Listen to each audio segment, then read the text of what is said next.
하나님의 말씀 욥기 30장 24절.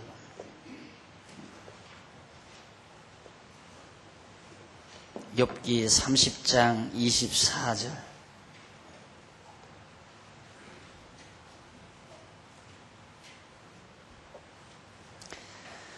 그러나 사람이 넘어질 때에 어찌 손을 펴지 아니하며 재앙을 당할 때에 어찌 도움을 부르짖지 아니하겠느냐.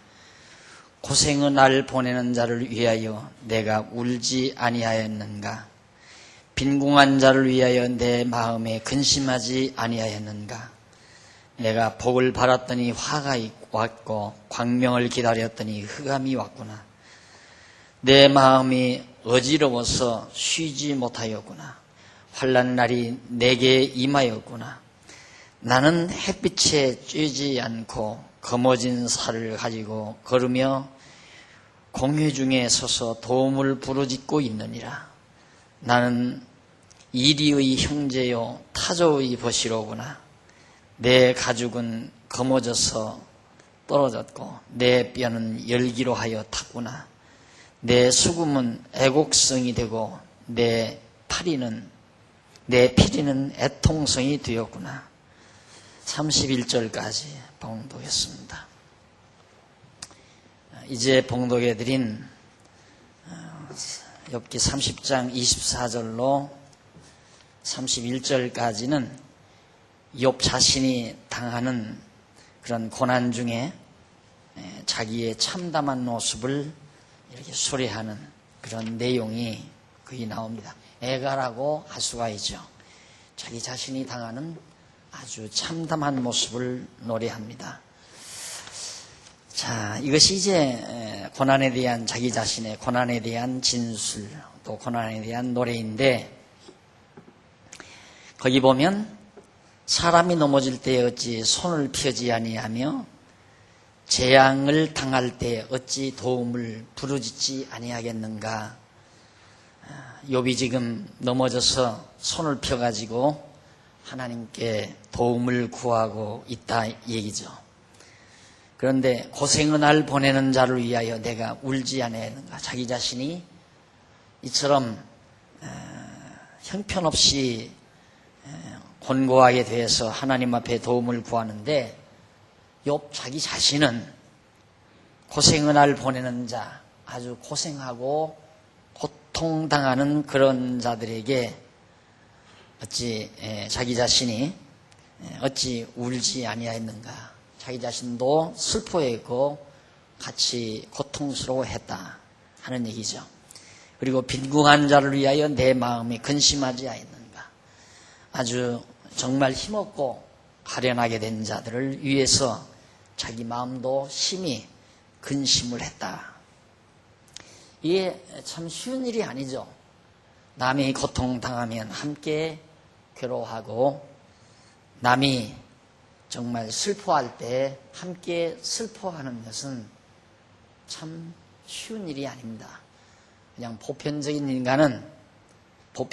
인간은 남이 괴로워하는 것을 즐기고 남이 망하는 것을 보고 환호하는 이런 사악성이 인간들에게는 기본적으로 간직되어 있는데 욥 자기 자신은 그러지 않았다. 자기 자신이 그렇게 부유하고 힘있게 살았어도 슬퍼하는 자를 보고 함께 슬퍼했고 고통당하는 자를 보고 자기도 함께 고통을 당하지 않았는가. 그러면서 하는 말이 26절, 내가 복을 바랐더니 화가 왔고 광명을 기다렸더니 흑암이 왔구나. 자기가 바라는 대로 복을 원했지만은 자기는 화가 자기에게 미쳤고 자기는 밝은 광명을 원했지만은 자기에게는 흑암이 오고 말았다. 이게 얼마나 지금 욥이 절망 가운데 빠져 있다는 모습을 지금 노래에 담고 있는 겁니다. 그러면서 그쯤 되니까 자기가 원하는 복은 안 오고 화가 왔고 광명은 안 오고 어둠이 왔기 때문에 자기 마음이 어지러워서 쉬지 못한다. 마음이 너무너무 번잡스럽다 이 말이죠. 마음이 쉰다, 편히 쉰다, 마음을 편히 쉬게 하는 것. 그게 참 평안이죠. 이게 평안한 마음이 분망하고, 마음이 소란스럽고, 마음이 분주한 것. 이건 마음이 쉬지 못하는 거죠. 그런데 평안한 마음은 마음을 편히 쉬게 하는 겁니다. 그래서 우리들은 몸이 쉬는 걸 좋아하지만은 몸이 쉬면, 육체가 편안하면 번뇌가 와요. 번뇌가. 번잡스러운 생각이 온다 이 말입니다. 근데 가장 편히 쉰다는 말은 마음이 쉬는 겁니다. 그래서 예수님께서 수고하고 무거운 짐진자들아 다 내게로 오라. 내가 너희를 편히 쉬게 하리라. 내 마음은 온유하고 겸손하다. 그랬어요. 그러니까 거기서 편히 쉬게 한다는 말은 육신이 편안히 쉰다는 말이 아닙니다. 마음이 편히 쉰다는 얘기거든요. 그런데 욥의 마음은 지금 편히 쉬지를 못한다. 온갖 생각들이 자기를 괴롭히고 있으니까 또 친구들마저 와서도 욥의 마음을 흔들어 놓고 있는 겁니다. 그래서 환난 날이 내게 임하였구나. 28절 나는 햇볕에 쬐지 않고 거머진 살을 가지고 걸으며 공회 중에 서서 도움을 부르짖고 있느니라. 욥은 햇볕에 타서 거머진 게 아니라 병들어서 온 몸이 만신창이가 돼서 거먹게 다 타고 말았다. 그래서 자기는 지금 이렇게 형편없는 보기 흉측한 모습으로 많은 사람들 앞에, 공회 앞에 지금 서서 있다. 그리고 도와달라고 자기가 부르짖고 있다 하는 얘기죠. 그러면서 나는 이리의 형제요 타조의 벗이로구나. 이리의 형제 타조의 벗.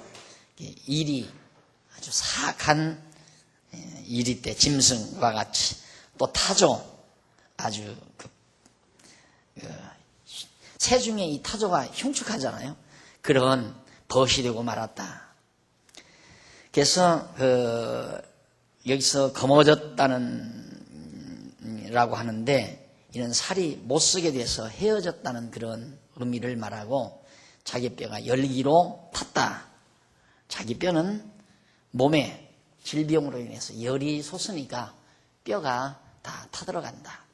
그래서 사람이 이 감기 같은 것이 간단한 병 같아도 몸에 열을 내잖아요.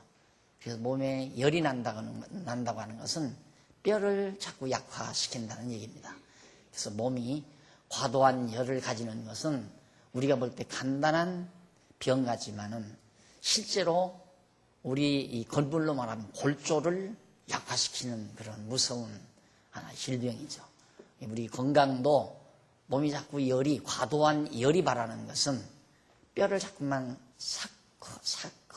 사가지게 만들어가는, 그래서 이제 건강이 점점 무너져 내리고, 또 늙음이 와지는 것도 뼈에 달려있는 거거든요. 뼈가 얼마나 건강하냐에 따라서 육체의 건강의 척도가 정해지는데, 뼈가 점점 열기로 인해서 자꾸만 타들어가면 결국은 생명이 오래 길지 못하는 결과가 옵니다. 네, 욥 자신이 그런 형편에 놓여 있다는 얘기죠. 그러면서 내 수금은 애곡성, 아름다운 노래를 불러야 될 수금이 슬픈 노래를 부르는 소리, 슬픈 노래의 음성이 되고 말았고, 소리가 되고 말았고, 자기 피리는, 자기가 불어야 될 피리는 애통하는 소리로 변하고 말았다. 그러니까 자기에게는 슬픔과 애통만이 계속되고 있다는 것을 욥이 지금 그렇게 진술을 하며 노래를 합니다. 자, 이것이 이제 욥 자기 자신이 당하는 그런 고난 중에 자기의 참담한 모습을 노래하는 내용으로 엮어졌습니다. 이렇게 심한 고통을 당하면서 자기의 고난을 노래하고 나서 그 다음 31장 넘어가면서 욥은 자기의 순결을 노래합니다. 진술하죠. 내가 순결하다. 자기의 순결을 노래하는 내용이 31장에 소개돼요. 자, 교재는 3372페이지에 동그라미 안에 5번 나옵니다. 순결을 노래하는 내용인데, 여기서 순결이라는 말을 사용하는 것은 욥이 자기 행동을 매우 순수하고 깨끗하다는 것으로 진술하고 있기 때문입니다. 아주 자기 행동이 매우 순수하고 깨끗하다. 그것이 곧 순결이죠. 그래서 욥은 친구 빌닷에게 자기의 성적인 순결을 비롯해 자기의 생활의 순결, 성적인 순결과 생활의 순결과 또한 가정적인 순결, 그리고 자기의 자선적 많은 그 자선 사업을 자기가 했다. 그리고 신앙적인 순결, 양심적인 순결, 그리고 자기의 순결에 대한 진술이 거짓이 아님을 마지막으로 토로하면서 자기의 순결을 노래하는 내용으로 그렇게 31장이 엮어졌어요. 그러니까 사실상 지금 욥에게 친구들이 계속해서 공격하는 것이 오늘 낮에도 배웠지만 욥에게 공격하는 죄는 도덕적이고 윤리적인 죄, 일반적으로 우리가 알고 있는 그런 식으로 너는 죄가 많다 그 얘기거든요. 도덕적이고 윤리적인 측면에서 너는 참 죄가 많은 놈이다.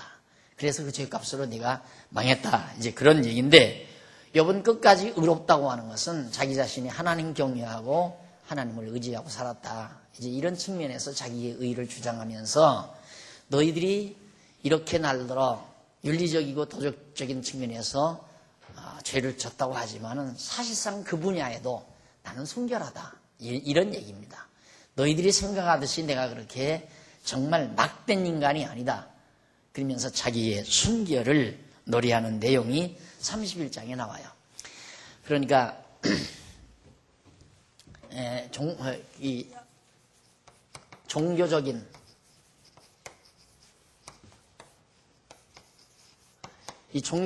의의는 이 도덕적인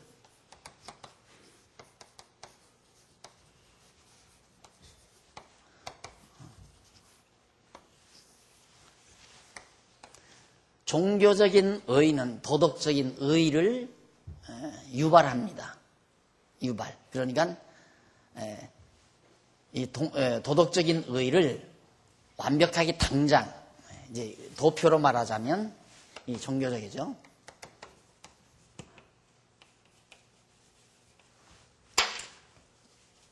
종교적이면 도덕적. 도덕적인 의, 종교적인 의는 도덕적인 의를 내재하는 거예요. 그런데 이 농도는 우리의 신앙 성숙과 하나님을 의지하는 신앙 성숙의 농도와 정비례하는 거죠.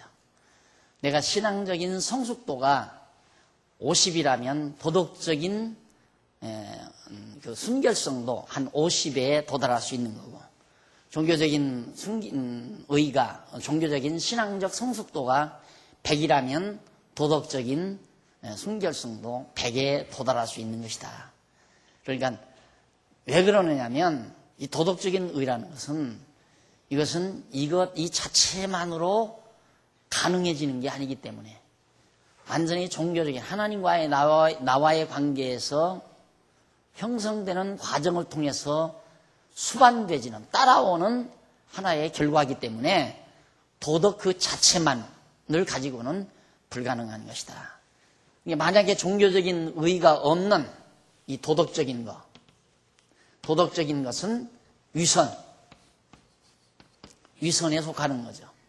완전히 위선, 어떤 계율에 따라서, 환경에 따라서, 체면에 의해서, 사람들의 눈 때문에, 그래서 이제 자기 자신을 위장하는 선한 행위가 되지기 때문에 그걸 위선이라고 그래요.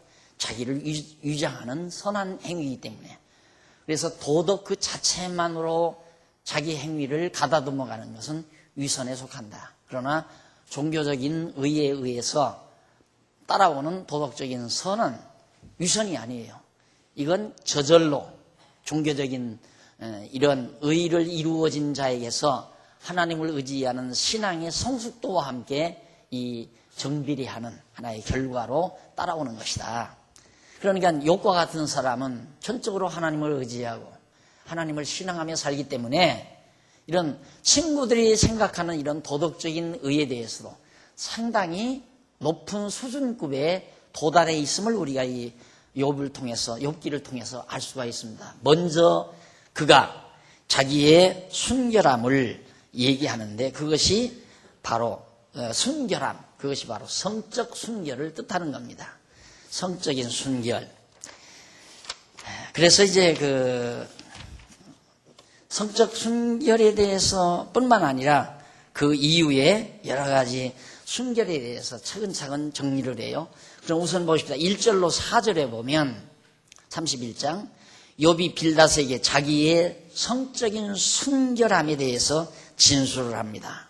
1절에 보면 내가 내 눈과 언약을 세웠나니 자기의 눈과 언약을 세웠나니 어찌 처녀에게 주목하랴. 처녀를 내가 이렇게 눈여겨보겠느냐. 곁눈질하지 않겠다. 나는 정말 내 눈동자와 언약했다. 그래서 자기의 성적인 순결함을 자기는 잘 지키고 살았다. 그런 얘기예요. 그리하면 위에 계신 하나님의 내리시는 분깃이 무엇이겠으며 높은 곳에서 전능자에 주시는 산업이 무엇이겠느냐. 자, 만약에 내가 성적으로 순결하지 못해가지고 처녀들을 넘보거나 처녀들을 갖다가 내가 주목했다면 하나님이 나에게 어떠한 결과를 이루어지게 하겠느냐. 나는 절대 그러지를 않았다. 이런 얘기를 지금 솔로몬이, 이 욥이 변호하면서 자기의 순결을 노래하는 거죠. 3절, 불의자에게는 환난이 아니겠느냐, 행악자에게는 재앙이 아니겠느냐, 그가 내 길을 감찰하지 아니하시느냐, 내 걸음을 다 세지 아니하시느냐. 자, 만약에 내가 성적으로 불결했다면 하나님이 나에게 재앙도 내리고 나에게 여러 가지 막 핍박을 또 재앙과 또 환난을 나에게 하나님께서 주시지 않았겠느냐. 이런 면에서 우리가 자칫 욥의 심정을 노래하지 않는, 욥의 심정을 우리가 헤아리지 않는다면, 그러면 친구들이 할 말이 있잖아요. 막 그러니까 네가 그렇게 딱 망한 거 아니야. 네가 성적으로 그렇게 너는 순결하다고 말하지만 네가 말한 대로 성적으로 내가 불결하기 때문에 너는 환난을 당하고 고난을 핍박 그런 고통을 네가 지금 겪고 있는 것이다. 이렇게 반문하고 친구들이 들어오면 욥의 말이 결국에는 함정에 빠져들잖아요. 근데 욥은 지금 그런 의미에서 하는 얘기가 아니거든요. 벌써 나는 만약에 내가 순결하지 않았다면 하나님이 만약에 고난과 재앙을 줬다면 벌써 망했을 거다 이 말이에요. 그러나 사실은 내가 그런 일이 없다. 그런 일이 없어도 내가 빛을 원했지만은 흑암이 왔고 내가 복을 원했지만은 나에게 저주가 임하고 말았다. 그러니까 자기는 이렇게 순결하고 깨끗하게 살았어도 하나님은 나에게 이런 저주와 고통을 나에게 재앙을 나에게 부었다 하는 뜻으로 지금 자기의 순결성을 노래하고 있는 겁니다. 다만 여기서 주장하는 것은 친구들이 자꾸만 욥더러 너 죄값으로 네가 망했다, 저주를 받았다, 재앙을 당했다 이렇게 주장하고 나오니까 아니다. 내 생활은 정말 순결했다. 내가 처녀를 넘본 일이 없다 하면서 자기의 순결성을 그렇게 말하고 있는 겁니다. 성적인 순결성을. 자, 그 다음에 이제 보면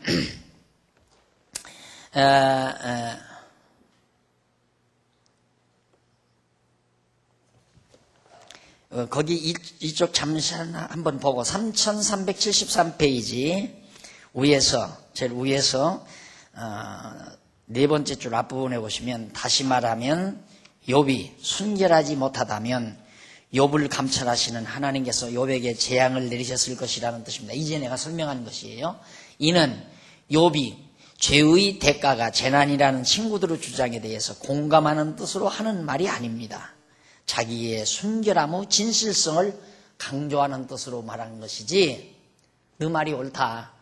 내가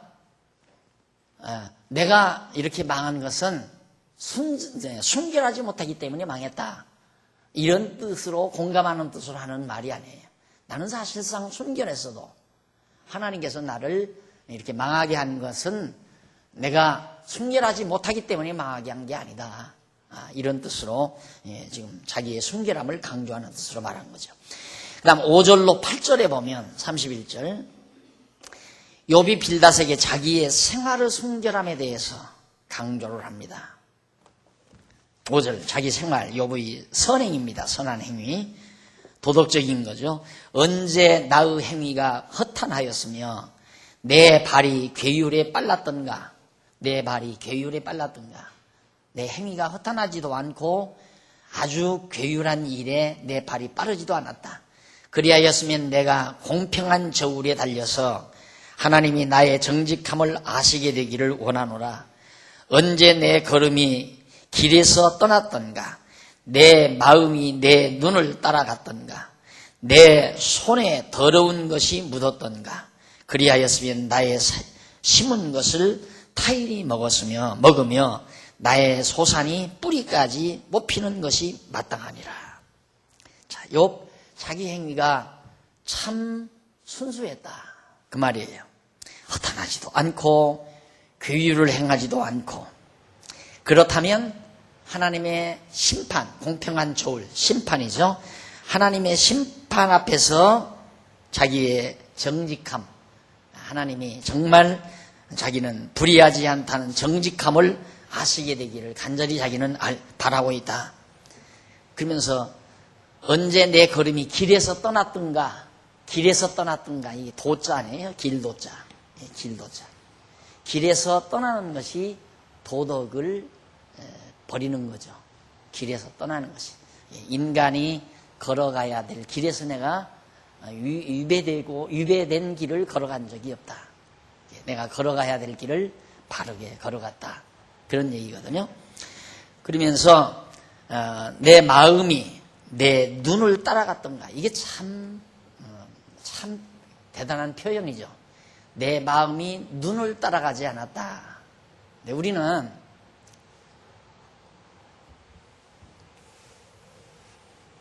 이게 이제 마음 아니에요, 마음. 이게 마음이란 말이에요. 마음인데, 이 마음이 어떻게 움직이는가? 외부에서 들어오는 정보, 이 정보죠. 눈으로 들어오고, 코로 들어오고, 입으로 들어오고, 귀로 들어오고, 촉감으로 들어오고, 감각. 이런 각종 외부로부터 우리는 시때때로 많은 정보를 접하고 살아요. 이 정보에 의해서 마음이 움직인다. 이것이 소위 일반적으로 환경에 지배받는 사람이라고 해요. 환경에 지배를 받는 사람이다. 그러니까 욥은 이렇게 하지 않았다. 언제 내가 눈으로 보고 마음을 움직였는가? 그거 아니다. 자기는 마음으로 자기 마음을 지켰다고 말이죠. 이게 참 쉬운 일이 아니거든요. 마음을 지킨다는 것이. 왜 마음을 지킬 수가 있나? 사람이란 그렇게 돼야죠. 정돈된 사람은 마음을 항상 지켜가는데 어떻게 지켜가는가? 코로 들어오는 정보, 눈으로 들어오는 정보, 감각이라든가 이런 모든 밖으로부터 들어오는 정보를 마음으로 그걸 해석을 해요. 해석을. 어떻게? 자기 마음에 맞도록, 자기 생각에 맞도록, 자기가 가지고 있는 주의 주장에 맞도록. 그러니까 이미 자기는 확고한 관이 정립이 되어 있어야죠. 인생관, 역사관, 세계관이.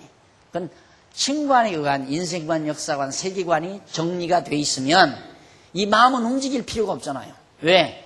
그렇게 완벽한 신관에 의한 인생, 역사, 세계관이 정립된 사람은 이미 굳은 마음, 견고한 마음, 흔들리지 않는 마음이 정해져 있는 거예요. 심정, 마음을 정하고 산다 이 말이에요.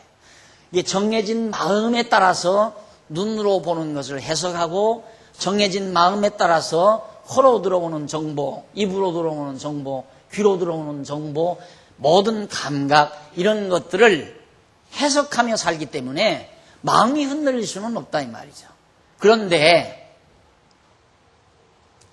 눈으로 들어오는 정보에 따라서 마음을 움직이면 마음이 정함이 없어요. 마음에 정함이 없다. 늘 마음이 흔들린다 이 말이에요. 예를 들면 아직 정해지지 아니한 자기 배필을 구하는데 마음이 아직 안 정했어요. 안 정했는데 이 사람 보면 저 사람은 키가 커서 마음이 움직이고 동해요. 저 사람이 좋겠다. 그런데 보니까 저쪽 남자는 직업이 좋아요. 그러니까 또 마음이 움직여요. 또 저 사람 보니 인물이 참 좋은 거라. 그러니까 또 마음이 움직여요. 저 사람 가문이 또 딱 좋아요. 그러니까 또 마음이 움직여요. 항상 그 마음이 움직인다는 건 흔들린다는 얘기거든요. 마음이 흔들린다. 이게 정함이 없는 인간이죠. 그러나 자기 마음에 확고한 인생, 역사, 세계관에 의한 하나의 자기가 생각하는 그런 하나의 배필의 이미지, 나는 이런 남자 아니면 이런 여자 딱 정해져 있으면 그런 남자 외에는 눈에 안 들어오는 거죠. 그렇게 해석을 하니까 자기 자신이. 그러니까 마음에 흔들림이 없는 거란 말입니다. 근데 욥은 내가 눈으로 보는 대로 마음을 움직이지 않았다 하는 말이 그렇게 정말 깊이 있게 우리에게 다가오는 말입니다. 언제 내 걸음이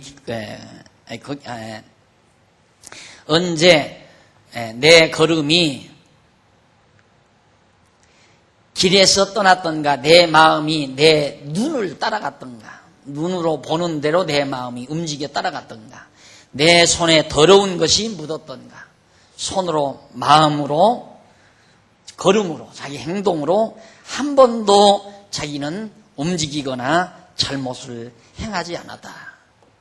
그런 뜻으로 지금 말하는 겁니다. 만약에 그렇게 했다면 자기 자신이 그렇게 잘못을 했다면 나의 심은 것 자기가 파종한 것을 내가 먹고 살지 못했을 거다. 다 대적들이 와서 그거 다 가져갔을 것이고 나의 소산이 뿌리까지 뽑히는 것이 마땅하니라. 그러니까 이렇게 정말 마음도 흔들리지 않고 자기 생활이 건전하고 순수했는데 만약에 그렇게 순수하지 못했다면 하나님께서 지금 자기 멸망당하듯이 다 망하는 거 이거 마땅한 거라 이 말이에요. 어떻게? 친구들의 말대로라면 그 말이죠. 친구들 너희들이 공격한 대로라면 내가 만약에 그렇게 순수하지 못하게 살았다면 내가 지금 이렇게 망하고 정말 고통당하는 것이 마땅하다고 나를 생각한다. 그러나 그게 아니다 이 말이거든요. 그런 행동의 대가에 의해서 내가 오늘 이렇게 됐다면 욥의 행위 여하에 따라서 욥의 일생이 좌우된다는 얘기죠. 그러나 욥은 끝까지 주장하는 게 뭐냐면 하나님께서 욥 자기 자신의 생애를 이렇게 정해놓고 다 하나님의 뜻 가운데 정해놓으시고 일생을 욥의 일생을 이끌어가는 것이기 때문에 안 그런 그게 아니다 이 말이에요. 나는 사실상 순수하게 살았다. 그래서 자에게 광명이 올 줄 알았는데 흑암이 왔고 평안이 복이 올 줄 알았는데 그런데 저주가 왔다. 너희들의 말대로라면 내가 만약에 그렇게 순수하지 못했다면 이렇게 망하는 것이 당연하지만은 너희들의 이론대로라면 사실 나는 순수하게 산 사람이다. 굉장히 순결하게 산 사람이다 이 말이에요. 너희들이 생각하는 대로 그렇게 엉망으로 산 것이 아니라 이것이 이제 욥이 이 말을 하는 근본 의도가 담겨져 있는 겁니다. 그러면서 31장 9절로 15절에서는 이제 그렇게 행동에 순결만 있는 것이 아니라 가정적인 순결함도 욥에게 있었다는 거. 욥이 그걸 주장합니다. 9절로 15절에 욥이 빌닷에게 자기의 가정적 순결함, 얼마나 가정을 깨끗하게 지켜왔는가. 9절에 보면 언제 내 마음이 여인에게 유혹되어 이웃의 문을 엿보아 기다렸던가. 내가 남의 아내를 조금도 엿본 일이 없다 나는. 그거예요. 그러니까 자기는 굉장히 가정도 순수하게 잘 지켰다. 그런데 나는 이렇게 망했다 이거죠. 10절 그리하였다면 내가 만약에 이웃의 아내를 엿보고 살았다면 내 처가 타인의 매를 돌리며 타인의 집에 팔려가서 종노릇하고 타인이 더불어 동침하는 것이 마땅하니라. 너희들의 말대로라면. 내가 만약에 남의 아내를 엿보았다면 내 아내가 남의 집에 가서 종노릇하고 저주를 받는 게 마땅하다. 너희들의 이론대로라면. 그런 얘기죠. 그리고 이는 중죄라. 재판장에게 벌받을 악이요 멸망하도록 이르는 멸망하도록 사르는 불이라. 나의 모든 소산을 뿌리까지 없이 할 것이니라. 남종이나 여종이 나로 더불어 쟁변할 때 내가 언제 그의 사정을 멸시하였던가. 그러니까 사실 가정을 내가 지키지 못하는 것은 굉장히 도덕적으로 큰 중죄, 무거운 죄다. 그러니까 이것은 벌을 받아 마땅하지만은 나는 사실 그런 일이 없다. 그런 일이 없는데도 내가 지금 이렇게 내 가정이 다 망가져버리고 내 자녀들이 다 죽고 재물이 다 사라져버리고 내 이 모습이 이렇게 되지 않았느냐. 그러니까 이건 욥이 친구들의 이론을 실증하는 자기의 삶의 모습을 통해서 실제적으로 실증을 하면서 반박하는 말이에요. 너희들의 이론대로라면 내가 남의 아내를 엿보아야 되고 또 내가 처녀를 눈여겨봐야 되고 내가 행동이 영 엉망이었어야 되는데 사실은 난 그런 일이 없다 이 말이에요. 그런데도 이렇게 되지 않았느냐. 이것이 이제 욥이 주장하는 그런 말입니다. 그러면서 13절 남종이나 여종이 나로 더불어 쟁변할 때에 내가 언제 그의 사정을 멸시하였던가. 내 집에서 일하는 종들을 내가 멸시하고 요즘 같으면 노사분규를 하는데 노사분규 노동자들이 이제 막 데모를 하는데 사장이 모른 척하고 어디로 피난 가버리 피신해 버린다든가 그들의 의견을 묵살해 버린다든가 이런 일은 자기가 없었다. 그러니까 자기 집에서 일하는 종들에게도 너무너무 잘 해주었다는 그런 얘기거든요. 만약에 종들을 멸시했다면 하나님이 일어나실 때에는 내가 어떻게 하겠느냐. 하나님이 국문하실 때에는 내가 무엇이라 대답하겠느냐. 나를 태 속에 만드신 자가 그도 만들지 아니하셨느냐. 이걸 보면 그 시대만도 욥은 굉장히 건전한 생각을 하고 있었어요. 비록 내 집에 와서 일을 하지만은 똑같은 인권, 인간은 똑같다. 다 나를 만드신 자가 저 노예들도 종들도 다 만들었다. 그러니까 같은 생각을 가지는 거예요. 인간은 다 똑같다. 하나님 앞에서. 그러면서 그도 만들지 아니하였느냐. 우리를 뱃속에 지으신 자가 하나가 아니시냐. 종을 뱃속에 잉태되게 한 자나 나를 뱃속에 잉태되게 한 자가 한 분 하나님이시다. 다 모든 인간은 하나님에 의해서 태어난 존재이다. 그러면서 자기는 종도 멸시하거나 천대하지 않았다라는 그런 뜻에서 가정도 잘 지켜고 자기 가정에 와서 일하는 노예들까지라도 자기는 멸시하지 않고 잘 대우했다. 그런 얘기거든요. 그런데도 나는 이렇게 지금 망했다 이거예요. 너희들의 이론대로라면 내가 복을 받고 더 하나님 앞에 칭찬을 받고 평안을 누리고 해야 되지 않느냐. 그런데 실상은 내가 너희들의 말과는 반대로 아주 순결하고 정직하게 살았지만 내 꼴이 이렇게 됐다. 이제 이런 얘기입니다. 그 다음 넘어가서 31장 16절로 23절 거기서는 욥이 빌닷에게 자기의 자선적 순결함 내가 가정만 잘 지킨 게 아니라 자선사업도 많이 했다. 수재의연금도 많이 내고 화재의연금도 많이 내고 뭐 여러 가지 재난에 대한 의연금도 많이 내고 가난한 자들, 고아들, 과부들을 위해서도 많이 돈을 투자해서 자선사업을 많이 했다. 그런 얘기예요. 자선적 순결함. 자, 16절 내가 언제 가난한 자의 소원을 막았던가 과부의 눈으로 실망케 하였던가.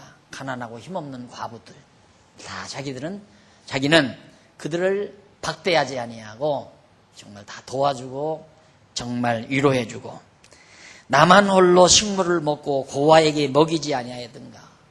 나만 배불리 먹고 부모 없는 고아들을 내가 내 박친 일이 있느냐. 그들도 도와주고 다 구제해 줬다. 그리고 실상은 내가 젊었을 때부터 고아를 기르기를 그의 아비처럼 하였으며 내가 모태에서 나온 후로 과부를 인도하였었노라. 참 서구인들은 입양을 많이 하죠. 입양. 우리나라 사람들이 낳아서 버린애기를 서구인들은 데려다가 부모처럼 부모 노릇하면서 길러주잖아요. 물론 개 중에는 잘못된 부모도 있지만은 정말 자기 아들처럼 사랑하고 아끼면서 기르는 이게 이제 서구인들의 그런 하나의 도덕의식이죠. 도덕의식.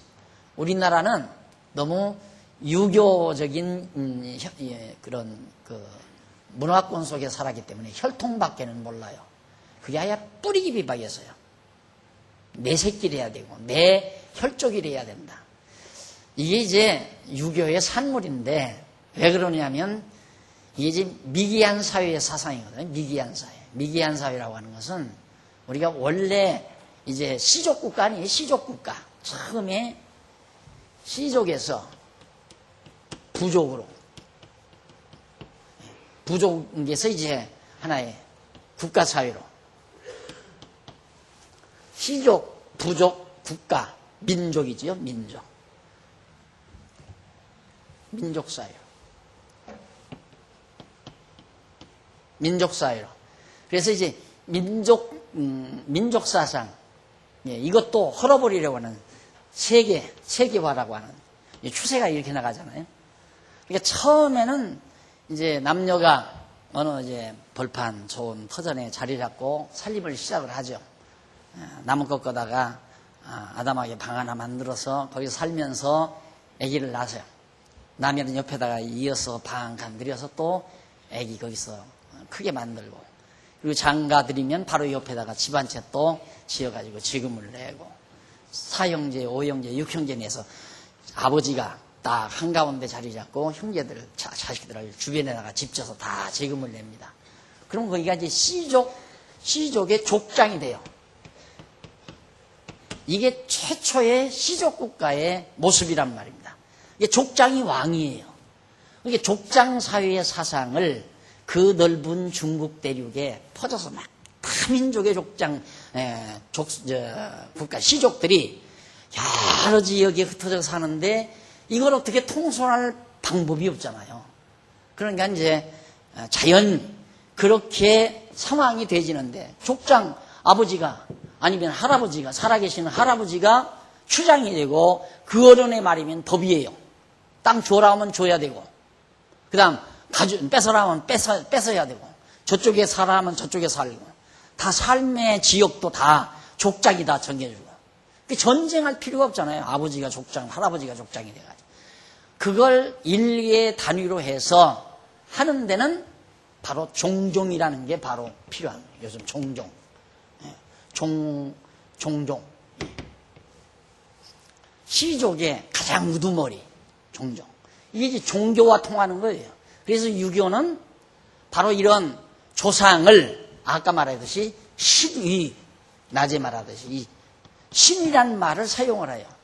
이 족장을 신의 위, 신으로. 그러니까 그분의 말에 절대 복종해야 되고 그분의 효성을 다해야 된다. 그러니까 시족들을 모아서 이제 부족국가, 처음에 중국의 공자 당시에 이 부족국가나 같은 건데, 이 부족국가를 이끌어가는 하나의 기초단위를 이쪽에서는 시족으로 정해놓고, 지금은 우리들은 이제 지방자치제라고 돌아가죠. 지방자치제. 김씨, 이씨, 박씨, 최씨 다 모여서, 예를 들어서 어느 지역에 살면 그 사람들이 모여서 하나의 지방자치를 해나가게 되는 거예요. 거기서 선출을 해서 이제 읍장을 선출하고 면장 선출하고 아니면 시장을 선출을 해서 그분의 통치를 받아가도록. 이게 이제 민족사회거든요. 부족국가 시대를 지난 하나의 민족사회로, 민족국가로 이끌어졌을 때 이제 우리가 지금 그렇게 해나가지만, 이런 사회에서도 지금 세계화로 바뀌어져 가려고 하는 그런 추세에 놓여 있는데, 아직도 이 시족사회의 가장 기초단위의 사상을 유교의 덕분으로 우리나라가 뿌리 깊이 박여 있단 말입니다. 그러니까 김씨 아닌 건 내 품에 안고 살면 안 된다 이 말이에요. 요즘 아마 여러분 드라마 가끔 보시죠. 시간 나시면 아마 들어보는데, 나도 뉴스 보기 위해서 하다가 보면 나오면 들어보는데, 굳세여라 금수나. 그 분쟁이 바로 그거 아니? 씨죠. 내 씨래야지 남의 씨는 필요 없다 이거야. 근데 서구 사람들은 그거 다 벌써 초월해버렸잖아요. 내 씨 없어도 남의 씨라도 데려다가 내가 사랑으로 기르면 된다. 이제 이런 얘기란 말입니다. 그러니까 내가 지금 무슨 얘기하다가 여기까지 온 거야. 참. 가정적, 자기의 자선적인 고아, 그 얘기다, 고아. 그러니까 벌써 이 욥만 해도 내 자식이든 부모 없는 자식, 불쌍히 여기서 그거 데려다가 자기가 아들처럼 기르고 양육을 했다. 그만하면 너희들이 생각하는 데다가 비도덕적인 인간은 아니지 않느냐 이 말이에요. 내가 고아들 많이 길렀다 돌봐주고 그 얘기거든요. 이게 이제 자린이가 시집을 가니까 막 옆에서 슬슬 나한테 그래. 아이고 목사님 얼마나 뭐가 손자를 사랑할까. 이제 돌아다니는 애기들을 내가 이뻐하니까 저렇게 남의 애기도 이뻐하는데 이제 자린이가 애기 낳아가지고 오면 얼마나 이뻐할까. 한번 봐요. 얼마나 이뻐하나. 얼마나 더 이뻐해요 그보다. 요즘 여기 돌아다니는 애들 이뻐하는 것보다 얼마나 더 이뻐하냐 말입니다. 우리 그 정도는 벗어나야 되잖아요. 그리스도 안에서 우리가 한 가족을 이루고 한 교회를 이루어 산다면 너무 자기 복숭아 씨요 대추 씨요 뭐야 도대체 씨 뭐 그놈의 씨를 그렇게 따지길.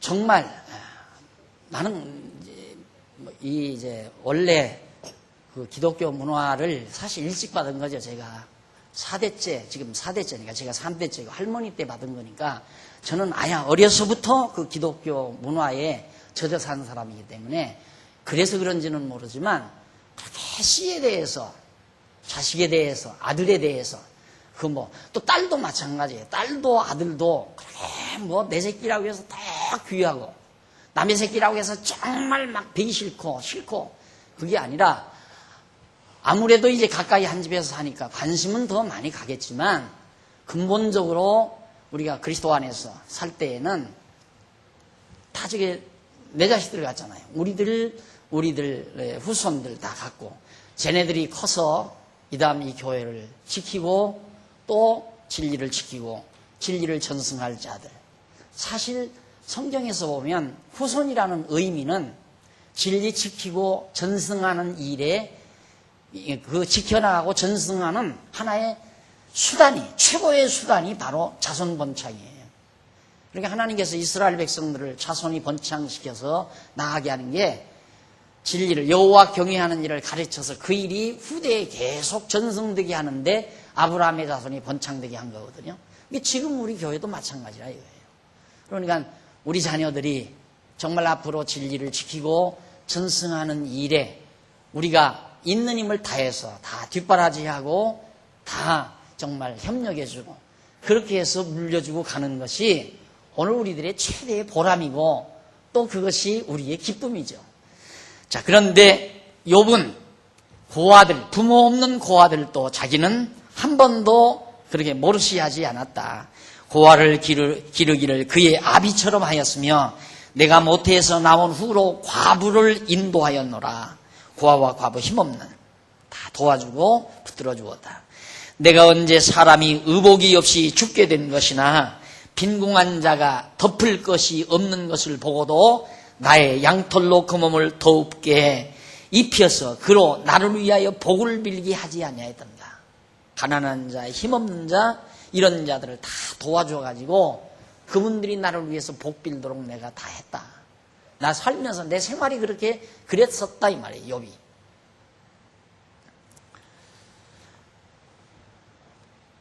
나를 도와주는 자가 21절 나를 도와주는 자가 성문에 있음을 보고 내가 손을 들어 고아를 쳤던가. 내가 손을 들어 고아를 쳤던가. 나를 도와주는 자가 성문에 있음을 보고 내가 손을 들어 고아를 쳤던가. 힘없는 고아들을 멸시하고 다 망하게 했던가. 만약에 그랬다고 한다면, 그리하였으면 내 어깨가 어깨뼈에서 떨어지고 자기 쪽지가 빠졌을 거라 이 말이에요. 어깨뼈에서 떨어져 버리고 저주받아서 내 팔뼈가 부러짐이 마땅하니라. 당연하지.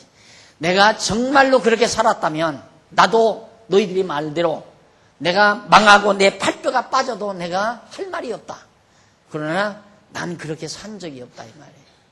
내가 고아들을 많이 내 자식처럼 길렀고 과부들도 도왔고 힘없는 자들을 위로했고 격려했다. 나는 하나님의 재앙을 심히 두려워하고 그 위험을 인하여 아무것도 할 수 없느니라. 나는 하나님 앞에서 정말로 순수하게 순결하게 살기를 굉장히 노력했다. 왜? 하나님이 그 일을 통해서 내가 멸망하거나 저주를 내리신다면 어떻게 하겠느냐. 그래서 자기는 굉장히 순결하게 가정도 지키고 또 자기 행동도 생활도 하고 또 성적으로도 순결함을 지키며 자기는 살았다. 이것이 바로 지금 23절까지 욥이 노래하는 내용입니다.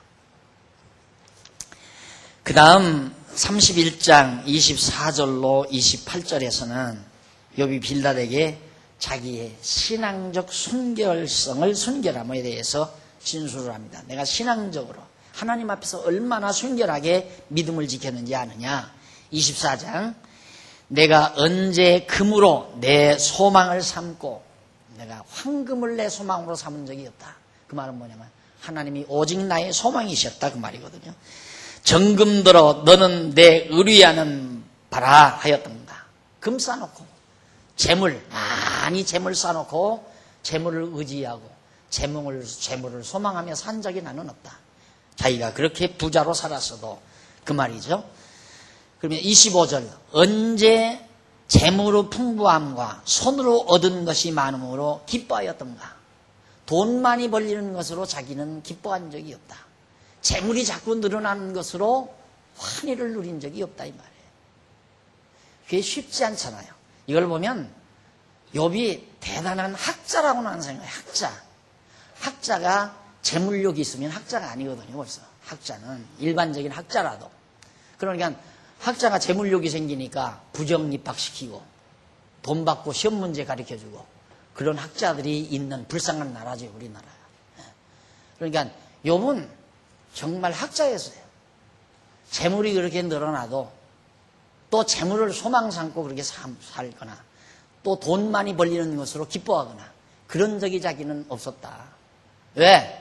오직 하나님을 의지하는 것으로 참 신령한 기쁨을 자기는 누리고 살았기 때문에 언제 태양의 빛남과 달의 명랑하게 운행되는 것을 보고 내 마음이 가만히 유혹되어 손에 입맞추었던가. 이 역시 재판장에게 벌받을 죄악이니 내가 그리하였다면 위에 계신 하나님을 배반한 것이니라. 그러니까 내 마음이 언제 태양의 빛남과 달의 명랑하게 운행되는 것을 보고 내 마음이 가만히 유혹되어 손에 입맞춤을 하였던가. 자, 이게 뭡니까? 결국 사람들은 그 빛나는 태양, 밝은 달빛 이런 것에 의해서 1월 성신, 별들, 성신성기는 우상숭배가 이렇게 많이 범람하잖아요. 그러니까 최초로 미개한 시대에 보편적으로 하는 게 이제 자기 아버지가 왕인데 아버지를 의지하고 사는 자녀들, 거기에서 이제 아버지도 또 하나의 어떤 의지의 대상을 삼으려니까 자연숭배가 자연히 생기게 되고, 저런 사상들이 없는 곳에서는 부모보다도 자연을, 태양을 숭배하는 태양신, 달, 별들을 숭배하는 이방신 사상들이 이렇게 일어나게 됐다 이 말이에요. 자기가 만약에 그랬다면 내가 하나님을 버린 자가 되지 않느냐. 자기는 그런 적이 한 번도 없었다. 그러니까 눈으로 보이는 재물을 의지하거나 아니면 하나님께서 지어놓은 피조물을 의지하지도 아니하고 오직 하나님만 의지하고 하나님만 경외하며 자기는 살았다. 신앙적으로도 나는 굉장히 순수하게 산 사람이다. 그런 얘기. 그런데도 나는 이렇게 망했다 이 말이거든요. 그 다음 신앙적으로만 그렇게 순수한 게 아니라 그 다음에 보면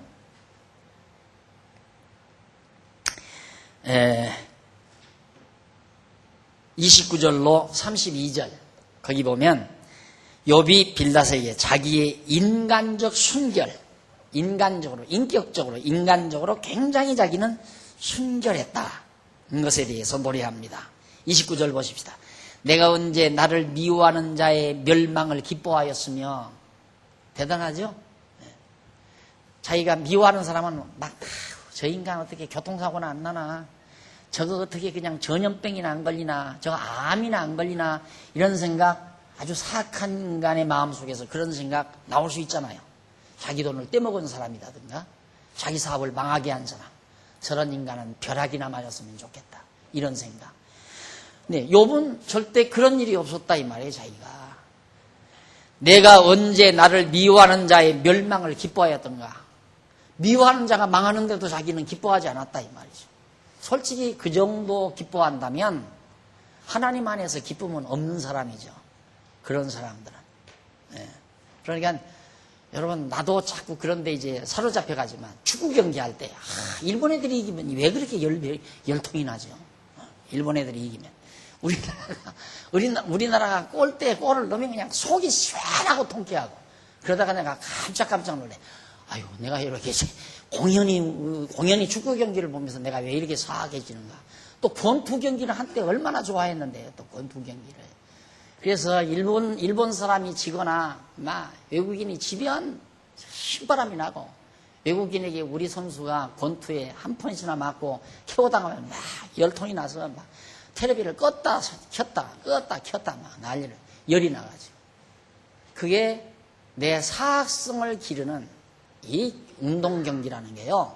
이 다음 이제 우리 청년들도 우리 춘계 우리 교회 체육대회를 한다는데, 그 경쟁심 불러일으키면 사람이 사악성이 커요. 경쟁심이 커요. 그러니까 이 사회라고 하는 것은 경쟁심을 불러일으켜서 발전을 가져오게 만드는 거거든요.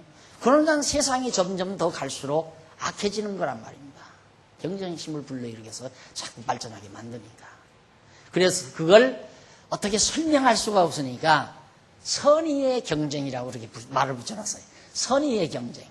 아니, 경쟁하면서 선한 뜻을 가진 놈의 경쟁이 있어요? 그건 말이 안 되는 얘기예요. 전쟁이에요. 전쟁은 벌써 살기가 등등해야 돼요. 그런데 어떻게 거기에 선한 뜻이 거기 담길 수가 있어요? 선의의 경쟁이란 있을 수 없는 거예요. 근데 말 안 되는 그 말장난꾼들이 만들어낸 얘기예요. 그러니까 이 사회를 어떻게 좀 설명을 해야 되겠는데, 이게 설명이 안 되니까, 그건 선의의 경쟁이라고. 어떻게 선의의 경쟁이 있을 수 있는 거예요? 그러면 미국이 이라크 치는 건 선의의 경쟁입니까? 그리고 전쟁 정당화하고 있는 거니까. 결국 경쟁이라고 하는 건 전쟁이 마무리 결론이니까. 전쟁으로 가는 거니까. 경쟁이 선의의 경쟁이면 전쟁도 선의의 전쟁이 있을 수 있잖아요. 그건 말이 안 되는 얘기란 말입니다. 그러니까 여러분, 축구 경기 좋아하고 권투 경기 좋아하고 이 운동 경기에 사람이 자꾸만 빠져들다 보면 자기도 모르게 마음이 사악해져요. 자꾸 저는 망하기를 원하고, 저는 지기를 원하고, 패배하기를 원하고. 생각해 보십시오. 150개 나라, 이 올림픽이라는 게 이 망할 놈의 운동이에요. 망할 놈의 운동. 올림픽이라는 이름의 경기가 150개 국가 중에 한 국가만 춤추게 만들고 나머지는 다 콧바치게 만드는 경기가 이 올림픽이란 말입니다. 그렇게 사람들을 사악하게 만들고 완악하게 만들고, 더불어 함께 기뻐하는 방법이 없기 때문에 그러거든요. 같이 기뻐하는 방법이 없기 때문에. 그런데 우리가 그리스도 안에서 진리와 함께 기뻐한다는 거. 그래서 제가 한때 그 말을 참 좋아했잖아요. 진리와 함께 기뻐하고. 그래서 누가 사인을 해달라면 아무개 선생님하고 진리와 함께 기뻐하시기를 하고 내가 사인을 한 적도 있습니다만은, 함께 기뻐하는 길은 우리는 있잖아요. 함께 기뻐할 수 있는 길이. 오늘 점심 먹으면서 누가 그래요? 어느 장로님이 이제 점심 해먹지 맙시다. 이거 더 잘 먹고 더 맛있고 좋아요. 함께 먹으니까 맛있는 거죠. 그렇죠. 함께 기뻐하는 길. 이건 아름다운 마음에서 나오는 거고, 경쟁에서 이김으로 기뻐하는 것은 사악한 마음에서 나오는 거예요. 우리가 그러니까 이 교회 생활을 우리가 통해서 이 세상과는 동떨어진, 뒤집어 생각하는, 세상 사람들이, 일반인들이 생각하는 생각을 뒤집어 생각하는 그 생각이 교회 안에서 옳은 생각이란 말입니다. 욥이 지금 하는 말이 전부 그런 얘기 아니에요? 내가 언제 나를 미워하는 자의 멸망을 기뻐했는가? 그런 적 없다. 그의 재앙 만남을 인하여 기운을 뽐내었던가? 남이 망했다면 기운이 벌컥 쏜다. 자기 원수가 망했다면 기운이 솟는다. 자, 참 성경에 없는 게 없죠. 성경에. 진짜 우리가 하나님의 말씀을 상고하며 살면 이런 명작이 없어요. 일반적인 작품으로도 이런 노래, 이런 아름다운 노래가 어디 있습니까? 오늘 이 추석절 맞아서 또 욥기의 내용, 그 욥의 순결함 일부분을 살펴봤습니다. 시간이 다 돼서 오늘 다음 시간 여기서부터 다시 정리하도록 하고 오늘 강의 여기서 마무리합니다. 기도하십시다. 살아계신 하나님 아버지, 은혜를 감사드립니다. 오늘 또 저희를 불러주시고 욥기에 기록된 말씀을 통하여 정말 욥의 순수함을 저희들이 살피면서 그렇게 순결하게 살았던 욥도 하나님께서 사정없이 멸망시키고 재앙을 당하게 하고 고통을 당하게 하시는 하나님의 기쁘신 뜻을 저희들이 다시 한번 음미할 수 있게 하심을 진심으로 감사를 드립니다. 하나님 아버지, 오늘 우리는 상식에 머무는 그런 삶을 살지 말게 하시고 상식을 뛰어넘는 하나님 말씀 안에서의 참 진리를 터득하고 진리와 함께 기뻐하며 사는 슬기로운 삶을 살도록 저희들을 붙잡아 주시옵시기를 간절히 비오며 저희는 공로옵사오나 예수님 이름으로 기도드립니다. 아멘.